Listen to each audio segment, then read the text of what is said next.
સુરતના પાલ ઉમરા બ્રિજ પર માનવતાનો જીવંત દાખલો જોવા મળ્યો છે। કારમાં બેભાન થયેલા 46 વર્ષીય વ્યક્તિને સમયસર સીપીઆર આપતા તેમનો જીવ બચી ગયો। ટ્રાફિક વચ્ચે ડોક્ટર અને સ્થાનિક નાગરિકોએ હિંમત બતાવી અને ટીમ વર્કથી દર્દીને નવજીવન આપ્યું।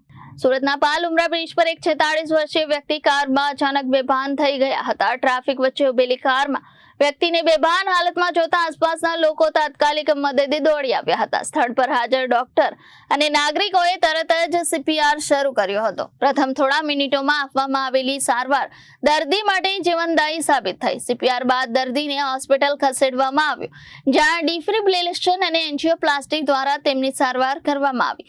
સમયસર પ્રતિસાદ, હિંમત અને ટીમ વર્કને કારણે દર્દીનું જીવન બચી ગયું। સુરતમાં બનેલી આ ઘટના માનવતા અને સતર્કતાનો પ્રેરણાદાયી દાખલો બની છે। હું છું ડૉક્ટર ગુંજન માલવિયા, ઇન્ટરવેન્શનલ કાર્ડિયોલોજિસ્ટ। હું મુખ્યત્વે United green hospital, Mahavir universal અને પીપી માણિયા હોસ્પિટલ, સુરતની વિવિધ હોસ્પિટલમાં કાર્યરત છું। આ કેસ જે આજે આપણે પબ્લિક સામે, બધા સામે ડિસ્કસ કરીએ છીએ, એનું મેઇન મહત્ત્વ એ છે કે બેડ સાઇડ રસ્તા પર પેશન્ટની સાથે સીપીઆર આપવાનું મહત્ત્વ શું હોય છે। તે પેશન્ટ ઉમરા બ્રિજ પર કોલેપ્સ થયું, તરત જ સીપીઆર મળ્યા અને હોસ્પિટલ સુધી પહોંચી શક્યા। જેવા હોસ્પિટલ પર પહોંચ્યા ત્યારે ધબકારા બંધ, બ્લડ પ્રેશર 0 અને ઓક્સિજન 0 હતું।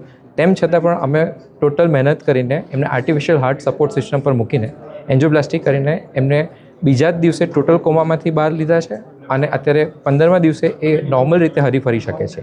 તો આ ટોટલ કમ્યુનિકેશનમાં સૌથી ઇમ્પોર્ટન્ટ મહત્ત્વની વસ્તુ એ છે કે સમયસર સીપીઆર અને સમયસર માઉથ ટુ માઉથ રેસ્પિરેશન મળીને જો પેશન્ટને હોસ્પિટલ સુધી પહોંચાડવામાં આવે તો ભલે હાર્ટ ટોટલી બંધ થઈ ગયું હોય, ફરીથી શરૂ કરી શકાય છે અને સમયસર ટ્રીટમેન્ટનું મહત્ત્વ આ રીતે છે।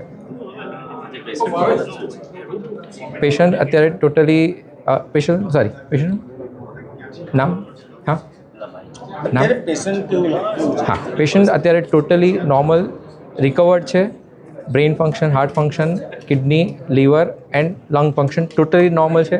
એ નોર્મલી હરીફરી શકે છે અને એનું પોતાનું જૂનું અથવા તો જે રૂટીન કામ છે તે શરૂ કરી દીધું છે। આ ઘટનાથી સંદેશ બે મુખ્યત્વે છે। એક, ગેસને અવોઇડ ના કરો। જરૂર પડે તો તે વખતે લાગે કે મને ગેસ જેવું છે પણ ટેબ્લેટ અથવા તેની ટ્રીટમેન્ટ નથી મળતું તો એ એટેકની અસર હોઈ શકે છે। ECG કરાવીને જરૂરથી ચેક કરાવો અને જો પેશન્ટ આપણી સામે, આપણા કોઈપણ મિત્ર, પરિવારજન કોઈપણ જો કોલેપ્સ થાય તો એમને તરત સીપીઆર ચાલુ કરવા જોઈએ છે।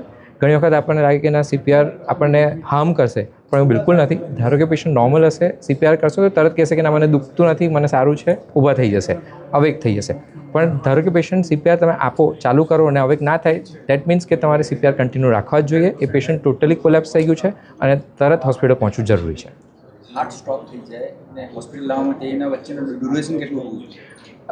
ડ્યુરેશનનું મહત્ત્વ નથી, તમે જેટલું જલ્દી હોસ્પિટલ પહોંચી શકો એટલું પહોંચવું જોઈએ।